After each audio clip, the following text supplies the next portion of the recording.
మిత్రులారా, ఇప్పుడు 20వ శ్లోకాల్లోకి ప్రవేశించాం.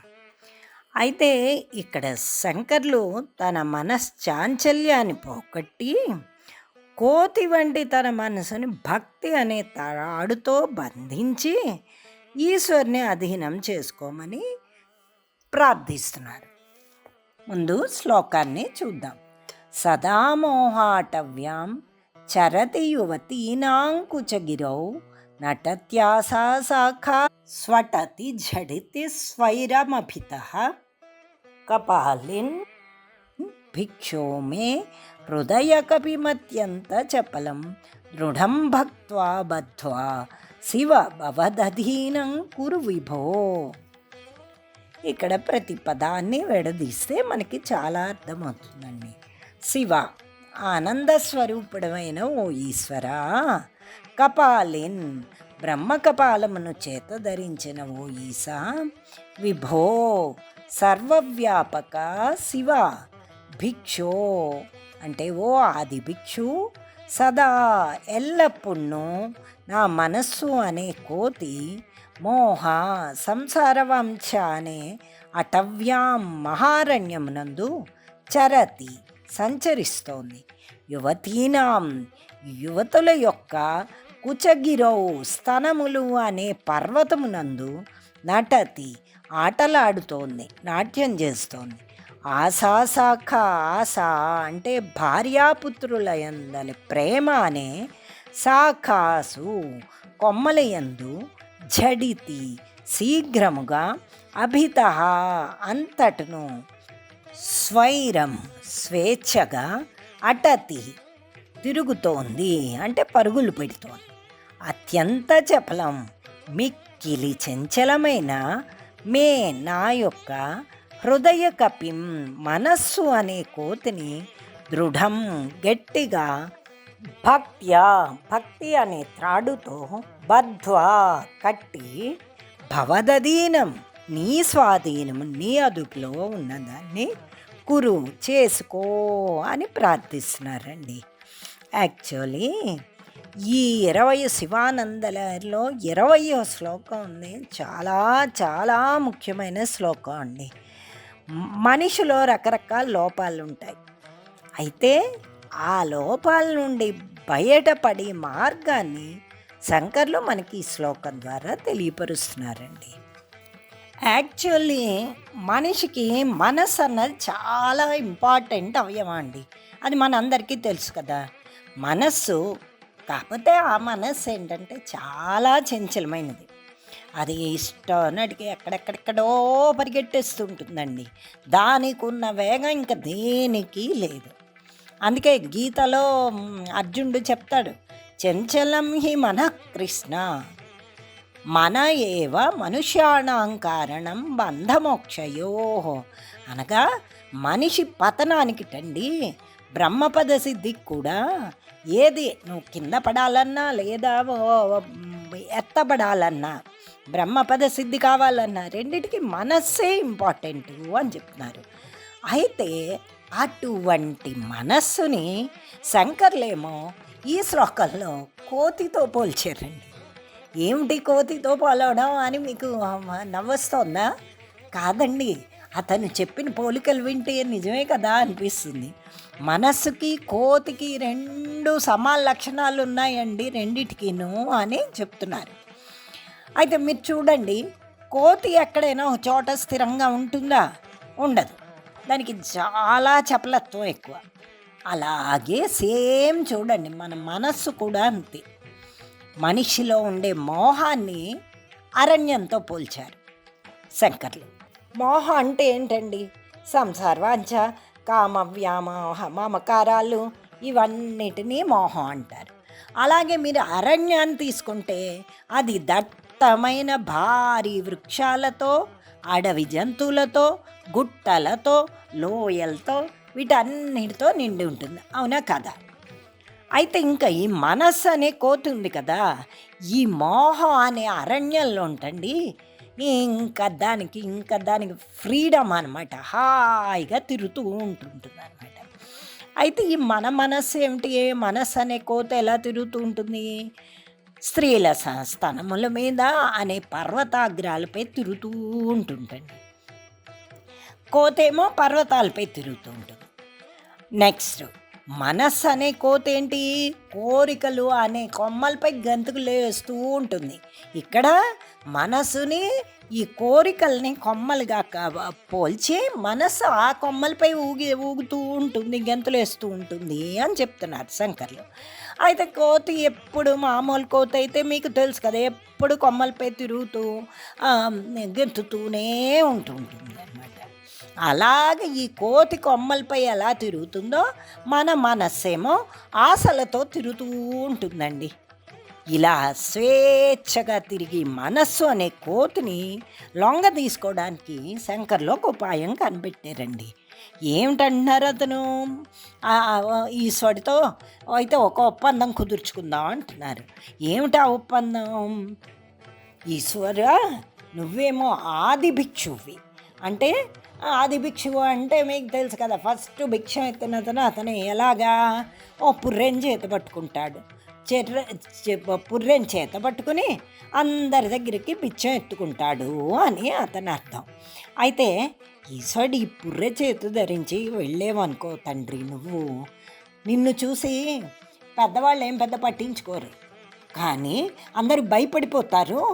అందుకు నువ్వు ఒక పని చెయ్యి, పుర్రెతో వచ్చాడని భయపడి తలుపులు వేసుకుని నీకు ఎవ్వళ్ళు బిచ్చం వేయరు.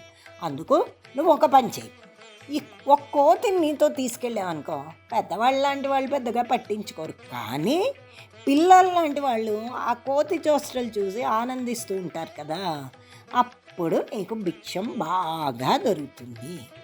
కాబట్టి ఈ ఉపాయం బాగుంది కదా. కాబట్టి నీ కోతి ఎక్కడ దొరుకుతుందా, ఇప్పుడు కోతి ఎక్కడ దొరుకుతుందా అని అంటావేమో. నువ్వేం బెంగపడకు, ఆ కోతికి దొరికి ఉపాయం నేను చెప్తాను. నా మనస్సు ఉందే, అది కోతిలాగే ఉంటుంది, గింతులు వేస్తూ ఉంటుంది. ఆశాకలపై స్తనగిరులపై ఆ పర్వతాల మీద తిరుగుతూ ఉంటుంది. అటువంటి దాన్ని నువ్వు బంధించి నీతో తీసుకెళ్ళు. బంధించడం కూడా ఎలా బంధిస్తావు, తాడేది అని అంటావేమో. నాకు భక్తిని కలగజేసి ఆ భక్తి అనే తాడుతో నా మనస్సును కట్టి, కోతి లాంటి నా మనస్సును కట్టేసి నీతో తీసుకెళ్ళు. సో అది కూడా అతను ఎంత చక్కగా చెప్పారో చూడండి. తన మనస్సు అనే మర్కటాన్ని శివుడే స్వయంగా తీసుకెళ్ళాలి అని నియమం పెట్టారు.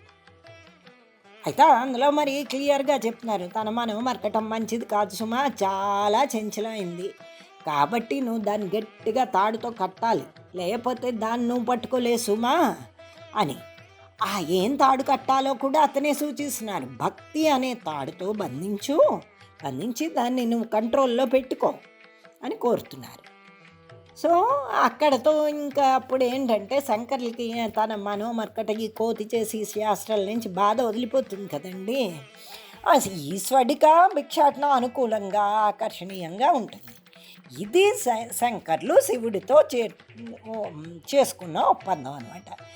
ఈ విధంగా తన మనస్సుని ఈశ్వరుని యందు లగ్నం అయ్యేటట్లు చూడమని ఎంత నేర్పుగా చెప్పారో చూడండి, చాలా చక్కగా చెప్పారు. నా మనసు కోతయ్యా బాబు, దీనిపై నేను అసలు కంట్రోల్ చేయలేకపోతున్నాను, అందుకు నువ్వు ఓ పని చేయవా, నాకు భక్తిని ప్రసాదించి ఆ భక్తిని ఓ తాడులాగా దానికి కట్టేసి ఆ మనస్సుని నీ వశం చేసుకోవా ప్లీజ్ అని అడుగుతున్నాను. అందుకే చూడండి 4వ పాదంలో తన మనస్సు అనే కోతిని శివ భవదధీనంకురు అని కోరారు. అంటే నా మనస్సు అనే కోతిని నీ స్వాధీనం చేసుకో తండ్రి అని ప్రార్థిస్తున్నారు అన్నమాట. నీ అధీనం చేస్తాను అని కాదు, నీ అధీనం చేసుకో అండంలోనే అతని యొక్క సర్కాజం సరసత్వం అంతా తెలుస్తోంది అనమాట. ఇదే భక్తికి పరాకాష్ట అండి. అలాగే మళ్ళీ 3వ పాదంలో ఉంది చూడండి, కపాలిన్ భిక్షో అని ఈశ్వరునికి 2 సంబోధనలు ఇచ్చారు. ఏమిటని, ఈశ్వరుడు ఏంటి బ్రహ్మ కపాలాన్ని ధరించి బిచ్చమెత్తుకుంటాడు కదండి, అది మనకు తెలుసు. బ్రహ్మ తాలూకు శిరస్సును ఖండించి అది చేతి నుంచి వదలదు అనమాట. అది పట్టుకుని తిరుగుతూ ఉంటాడు. బికాజ్ బ్రహ్మహత్య పాతకం తగిలింది కదండి. అతని చేతుల నుంచి వదలదు. అందుకే ఆ పుర్రె అతని చేతులకి అలాగే అంటుకుని ఉంటుంది. ఈశ్వరుడు ఆది భిక్షువై పుర్రెను ధరించడానికి కారణాలని కథ చెప్పారండి. ఇప్పుడు మనం పిల్లలు యోగక్షేమాలు కోరి కావాలి అంటే తల్లిదండ్రులు ఏం చేస్తారండి? పాపం వాళ్ళ తాలూకు సుఖాలన్నింటినీ త్యాగం చేస్తారు కదా. అది తల్లిదండ్రుల తాలూకు మనస్తత్వం అండి. అది బిడ్డల మీద, పుత్రుల మీద, అంటే సంతానం మీద ఉండి మోహం అనమాట. అలాంటి మనస్తత్వం ఈశ్వరుడిదిటండి.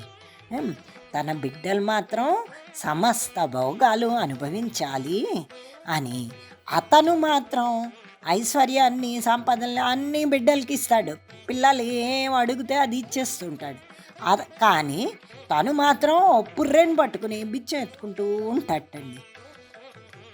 అంటే మరి పుర్రెని ధరించాడు అంటేనే మనకి మహోపదేశం చేస్తున్నట్టుగా. ఈ శరీరం ఇది ఎప్పటికైనా పుర్రెగా మిగిలిపోతుంది సుమా, కాబట్టి నువ్వు అహంకారాన్ని వదిలిపెట్టు అని బోధ చేస్తున్నట్టుగా మహాత్ములు చెప్తున్నారండి. ఎంత చక్కటి సందేశం కదండి. అని ఇది నాది కాదు, నీదే అనుకో, ఇదంతా ఈశ్వరునిదే, ఈశావాస్యమిదం సర్వం, ఈ సమస్త జగత్తు ఈశ్వరునితో వ్యాప్తమై ఉన్నది అని, కాబట్టి త్యాగంతో అనుభవించు అని చెప్పడమే ఈ భిక్షాటంలో రహస్యం అంటున్నారండి. అబ్బాయి ఎంత చక్కగా చెప్పారండి శంకర్లు. శివ, నువ్వు అలా ఉట్టిన పుర్రెని పట్టుకుని నువ్వేదో భిక్ష తీసుకుంటే నీకెవరు భిక్షం వేసి సుమా, ఓ పని చెయ్యి. నా మనసేమో కోతి. ఒక కోతిని నీతో పట్టుకెళ్ళావనుకో, అప్పుడు ఆ కోతి చేసి చేష్టలు చూడడానికైనా అందరూ నీ చుట్టూ చేరుతారు. అప్పుడు నీకు ఎక్కువ భిక్షం దొరుకుతుంది. అది ఇప్పుడు నా కోతి ఎక్కడ దొరుకుతుంది అంటావేమో, ఏం బెంగపడుకు. నా మనసు కోతిలా గెంతులేస్తోంది, ఆ అరణ్యాల్లో తిరుగుతోంది, ఆ స్తనగిరులపై, పర్వతాలపై పరుగులు పెడుతోంది. కాబట్టి ఆశలు, కోరికలు ఇలాంటి వాటి ఆ కొమ్మలపై ఊగిసలాడుతోంది. దాన్ని నేను కంట్రోల్ చేయలేకపోతున్నాను. అందుకు నువ్వు నాకు భక్తి అన్నది కలగజేసి ఆ భక్తి అనే తాడుతో దాన్ని కట్టేసి నీ అధీనం చేసుకొని కంట్రోల్లోకి తీసుకో అని చాలా చక్కగా చెప్పారండి. చాలా బాగుంది కదా. అందుకే శివానందలహరిలో ఈ శ్లోకం చాలా ముఖ్యమైన శ్లోకం అండి. అందుకు మనందరం కూడా నిత్యం పరమశివుడి దగ్గర ఈ శ్లోకాన్ని నోటికి కంఠస్థ పెట్టి 2 చేతులు జోడించి ఈ శ్లోకాన్ని చదువుదామండి. ఓకే.